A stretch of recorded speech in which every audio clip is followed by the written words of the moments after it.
বীর মুক্তিযোদ্ধা মতিউর রহমান রেন্টু রচিত আমার ফাঁসি চাই বইয়ের এই অংশে পাঠ করছি জনতাকে শান্ত থাকার বক্তৃতা। 1995 সালের 24শে আগস্ট পুলিশ নিরাপদে বাড়ি পৌঁছে দেওয়ার নাম করে ইয়াসমিন নামের 14 বছরের এক কিশোরীকে দিনাজপুর যাওয়ার পথে ধর্ষণ ও হত্যা করে।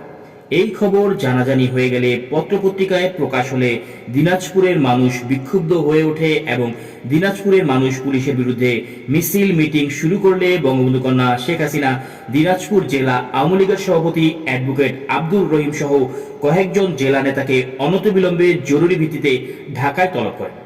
অ্যাডভোকেট আব্দুর রহিম সহ দিনাজপুরের 5 নেতা ঢাকায় এসে 32 নম্বর ধানমন্ডি বঙ্গবন্ধু ভবনের লাইব্রেরি রুমে বিকেল 5টায় বঙ্গবন্ধু কন্যা জননেত্রী শেখ হাসিনার সঙ্গে রুদ্ধদ্বার বৈঠক করেন। বঙ্গবন্ধু ভবনের এই বৈঠকে বঙ্গবন্ধু কন্যা জননেত্রী শেখ হাসিনা আপনা আপনি শুরু হওয়া দিনাজপুরবাসীর এই আন্দোলনকে যে কোনো কিছুর বিনিময়ে প্রচণ্ড বিক্ষোভে রূপ দিয়ে বিস্ফোরণ ঘটানোর পরামর্শ ও নির্দেশ দেন। বঙ্গবন্ধু কন্যা জননেত্রী শেখ হাসিনা বলেন, দিনাজপুরবাসীর এই বিক্ষোভকে নির্দলীয় খোলসে রেখে খালেদা জিয়া সরকারের বিরুদ্ধে এই গণবিক্ষোভ আরও বেগবান, আরও চাঙ্গা করে গণ অভ্যুত্থান সৃষ্টি করে খালেদা সরকারকে পতন ঘটাতে হবে। এখন আর ঢাকার দিকে চেয়ে থাকলে চলবে না। এখন দিনাজপুর থেকেই শুরু করতে হবে এবং ঢাকায় এসে শেষ করতে হবে। প্রতিদিন প্রতি মুহূর্তে পুলিশের সাথে সংঘর্ষ করতে হবে। লাশের পর লাশ ফেলতে হবে, পুলিশের লাশও ফেলতে হবে। যত টাকা লাগে নিয়ে যান, তবু এই কর্মসূচি বাস্তবায়িত করতে হবে। ওই পুলিশের মাঝে লোক আছে যাদের টাকা পয়সা দিলে গুলি করে মানুষ মেরে লাশের স্তূপ লাগিয়ে দেবে। পুলিশের সাথেও কন্ট্যাক্ট করবেন, টাকা পয়সা দিবেন। মনে রাখবেন, যদি এগুলো সফল করতে পারেন তাহলেই কেবলমাত্র ক্ষমতার মুখ দেখতে পারবেন, নইলে জীবনে আর আওয়ামী লীগকে ক্ষমতায় নিতে পারবেন না। সারা দেশে যদি এসব দাঙ্গা হাঙ্গামা লুটতরাজ খুন খারাপি ছড়িয়ে দিতে পারেন তবেই একমাত্র যদি ক্ষমতার মুখ দেখেন। ইয়াসমিন মইরা এসব ঘটানোর একটা সুযোগ করে দিয়েছে, এখন এটাকে কাজে লাগান। মনে রাখবেন, এসব অবশ্যই হতে হবে নির্দলীয় ব্যানারে। আওয়ামী লীগ নামে বিন্দু বিসর্গ যেন না আসে। ফাল দিয়ে কেউ মঞ্চে যাবেন না, সব করবেন পিছন থেকে। পারতপক্ষে কোনো ব্যাপারেই মুখ খুলবেন না।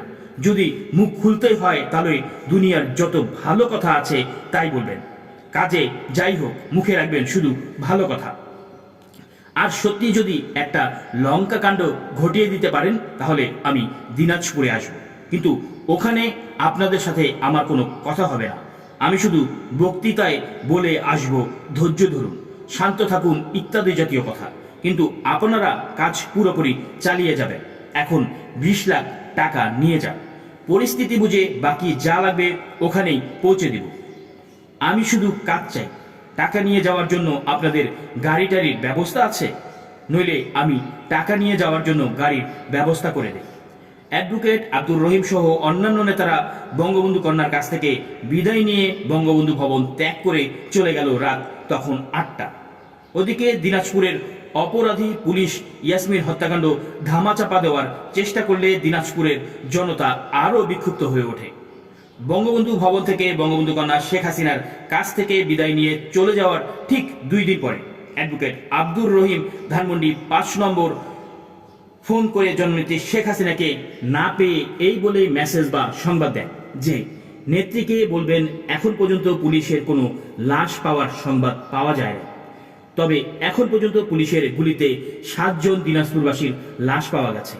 বঙ্গবন্ধু কন্যা শেখ হাসিনা বাসায় ফিরলে তাকে এই মেসেজ বা সংবাদ দেওয়া হলে তিনি সঙ্গে সঙ্গে তার নিরাপত্তার দায়িত্বে নিয়োজিত স্পেশাল ব্রাঞ্চের পুলিশদের আজ আর কোনো কাজ নেই বলে বিদায় করে দিয়ে ধানমন্ডি 8 নম্বর রোডে তার চাচাতো চাচা শেখ হাফিজুর রহমান টোকনের বাসায় গিয়ে দিনাজপুরে অ্যাডভোকেট আব্দুর রহিমের সঙ্গে কথা বলেন।